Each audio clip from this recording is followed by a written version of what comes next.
இந்த வருஷம் 2025 தலைப்பொங்கல் கொண்டாடின actor actress எல்லாம் யார் யாருன்றதை பார்க்கலாம். ஃபர்ஸ்ட் நம்ம கீர்த்தி சுரேஷ் கிட்டேருந்து ஸ்டார்ட் பண்ணலாம். கீர்த்தி சுரேஷ் தன்னோட நீண்ட நாள் காதலனான ஆண்டனியை 2024 டிசம்பர் 12 வியாழக்கிழமை அன்னைக்கு கல்யாணம் பண்ணிக்கிறாங்க. இவங்க கல்யாணம் கோவாவில் தான் நடந்திருக்குது. இவங்க 2 பேரும் இந்து முறையிலையும் கல்யாணம் பண்ணியிருக்காங்க, கிறிஸ்டின் முறையிலையும் கல்யாணம் பண்ணியிருக்காங்க. கீர்த்தி சுரேஷ்க்கு இது தலைப்பொங்கல். ஜோடியாக சேர்ந்து கொண்டாடுற முதல் பொங்கல் இதுதான். அடுத்தது பிக் பாஸ் சீசன் 6 கலந்துக்கிட்ட விக்ரமன். இவர் பிரீத்தி கரிகாலன்றவங்கள கல்யாணம் பண்ணியிருக்காரு. பிரீத்தி ஒரு டைரக்டர். இவங்க 2 பேரும் 2024 நவம்பரில் கல்யாணம் நடந்து முடிஞ்சிருக்குது. இவங்க கல்யாணம் சென்னையில் தான் நடந்துச்சு. இவங்க 2 பேருக்கும் இது தலைப்பொங்கல். அடுத்தது சாக்ஷி அகர்வால். இவங்களும் பிக் பாஸில் கலந்துக்கிட்டவங்க தான். இவங்க நவ்நீத்ன்றவங்கள கல்யாணம் பண்ணியிருக்காங்க. இவங்க கல்யாணம் கோவாவில் தான் நடந்து முடிஞ்சிருக்குது. இவங்க கல்யாணம் இந்த வருஷம், அதாவது 2025 ஜனவரியில் தான் நடந்து முடிஞ்சது.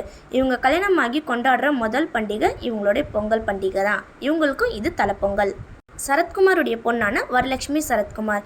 இவங்க நிக்கோலை சச்தேவன்றவங்கள கல்யாணம் பண்ணியிருக்காங்க. இவங்க கல்யாணம் 2024 ஜூலை 3 நடந்து முடிஞ்சது. இவங்க கல்யாணம் தாய்லாண்டில் தான் நடந்து முடிஞ்சது. இவங்க 2 பேருக்கும் கல்யாணமாகி தலை தீபாவளி கொண்டாடிட்டாங்க. இப்போ தலைப்பொங்கல் கொண்டாடியிருக்காங்க. அடுத்தது சித்தார்த் அதித்தி ராவ் ஹைதரி. இவங்க 2 பேரும் காதலிச்சுட்டு இருந்தாங்க. போன வருஷம் 2024 செப்டம்பர் 16 2 பேரும் கல்யாணமும் பண்ணிக்கிட்டாங்க. இவங்க கல்யாணம் தெலுங்கானாவில் நடந்து முடிஞ்சிருக்குது. இவங்க 2 பேருக்குமே இது தலைப்பொங்கல். இவங்க 2 பேரும் சேர்ந்து தலைப்பொங்கல் கொண்டாடியிருக்காங்க. அர்ஜுன் பொண்ணான ஐஸ்வர்யா அர்ஜுனும் தம்பி ராமையாவுடைய பையனான உமாபதி ராமையாவும் 2024 ஜூன் 10 கல்யாணம் பண்ணியிருக்காங்க. இவங்க கல்யாணம் சென்னையில் தான் நடந்து முடிஞ்சிருக்குது. இவங்க 2 பேரும் சேர்ந்து தலை தீபாவளி கொண்டாடிட்டாங்க. இப்போ இவங்களுக்கு தலைப்பொங்கல். 2 பேரும் சேர்ந்து ஜோடியாக தலைப்பொங்கலும் கொண்டாடியிருக்காங்க. கல்யாணமே பண்ணிக்க மாட்டாருன்னு நினச்சிக்கிட்டு இருந்த ஒரு ஆக்டர் திடீர்னு கல்யாணம் பண்ணி ஷாக் கொடுத்தவர் தான் பிரேம்ஜி. பிரேம்ஜி இந்துன்றவங்கள 2024 ஜூன் 9 கல்யாணம் பண்ணியிருக்காரு. இவங்க கல்யாணம் திருத்தணி முருகன் கோயிலில் தான் நடந்து முடிஞ்சிருக்குது.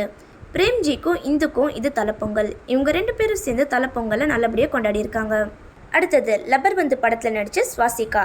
லப்பர்பந்து படத்தில் நடித்து இவங்க நல்லா ஹிட் ஆனாங்க. ஸ்வாசிகா பிரேம் ஜகப் அப்படின்றவங்கள கல்யாணம் பண்ணியிருக்காங்க. பிரேம் ஜகப் விஜய் டெலிவிஷனில் நீ நான் காதல் சீரியலில் ஹீரோவாக நடிச்சிட்ருக்காரு. இவங்க 2 பேரும் 2026 ஜனவரி 2024 கல்யாணம் பண்ணியிருக்காங்க. இவங்க கல்யாணம் கொச்சியில் தான் நடந்து முடிஞ்சிருக்குது. இவங்க 2 பேரும் கல்யாணமாகி கொண்டாடுற முதல் பொங்கல் பண்டிகை தான் இது. இவங்க 2 பேருக்கும் இது தலைப்பொங்கல். அடுத்தது ரோபோ சங்கருடைய பொண்ணான இந்திராஜா ரோபோ சங்கர். இந்திராஜா தன்னுடைய மாமா ஆன கார்த்திகை 2024 மார்ச் 24 கல்யாணம் பண்ணியிருக்காங்க. இவங்க கல்யாணம் மதுரையில் தான் நடந்து முடிஞ்சிருக்குது. இந்திராஜா இப்போ ப்ரெக்னெண்ட்டாக இருக்கிறாங்க. இவங்க 2 பேர் வயிற்றில் இருக்கிற குழந்தைய சேர்த்தா 3 பேர். இவங்க 3 பேரும் சேர்ந்து கொண்டாடுற முதல் பொங்கல் பண்டிகை இதுதான். இவங்களுக்கு இது தலைப்பொங்கல். அடுத்தது ரகுல் பிரீத் சிங். ரகுல் பிரீத் சிங் ஜாக்கி பக்னனி அப்படின்றவங்கள 2024 பிப்ரவரி 21 கல்யாணம் பண்ணியிருக்காங்க. இவங்க கல்யாணம் கோவாவில் தான் நடந்து முடிஞ்சிருக்குது. கல்யாணமாகி இவங்க கொண்டாடுற முதல் பொங்கல் பண்டிகை இதுதான் இவங்களுக்கு தலைப்பொங்கல். அடுத்தது ஷாரிக் மரியா ஜெனிஃபர். இவங்க 2 பேரும் 2024 ஆகஸ்ட் 8 கல்யாணம் பண்ணியிருக்காங்க. இவங்க கல்யாணம் கிறிஸ்டின் முறைப்படியும் நடந்திருக்குது, இந்து முறைப்படியும் நடந்திருக்குது. இவங்க கல்யாணம் சென்னையில் தான் நடந்து முடிஞ்சுது. இவங்க 2 பேருக்கும் கல்யாணமாகி கொண்டாடுற முதல் பொங்கல் பண்டிகை இது. இவங்களுக்கு இது தலைப்பொங்கல். டாடா படத்தில் ஹீரோயினாக நடித்த அபர்ணா தாஸ், மஞ்சுமல் பாய்ஸ் படத்தில் நடித்த தீபக் பரம்பூரில் கல்யாணம் பண்ணியிருக்காங்க. இவங்க கல்யாணம் 2024 ஏப்ரல் 24 நடந்து முடிஞ்சிருக்குது. இவங்க கல்யாணம் கேரளா குருவாயூர் கோயிலில் நடந்து முடிஞ்சிருக்குது. இவங்க கல்யாணமாகி கொண்டாடுற முதல் பொங்கல் பண்டிகை இது. இவங்களுக்கும் இது தலைப்பொங்கல் தான். கடைசி நம்ம பார்க்க போகிறது குட் நைட் படத்தில் ஹீரோயினாக நடித்த மீதா ரகுநாத். இவங்க போன வருஷம் 2024 தான் கல்யாணம் பண்ணியிருக்காங்க. கல்யாணமாகி இவங்க கொண்டாடுற முதல் பொங்கல் பண்டிகை இது. இவங்களுக்கும் இதுதான் தலைப்பொங்கல். இந்த வீடியோவில் நான் எந்த ஆக்ட்ரஸையாவது மிஸ் பண்ணியிருந்தேன்னா கமெண்ட் பண்ணுங்கள். இந்த வீடியோ உங்களுக்கு பிடிச்சிருந்துச்சுன்னா லைக் பண்ணுங்கள், ஷேர் பண்ணுங்கள், மறக்காமல் கமெண்ட் பண்ணுங்கள். அப்படியே இன்ஸ்டா கிளிக்ஸ் சேனலையும் சப்ஸ்கிரைப் பண்ணிக்கோங்க.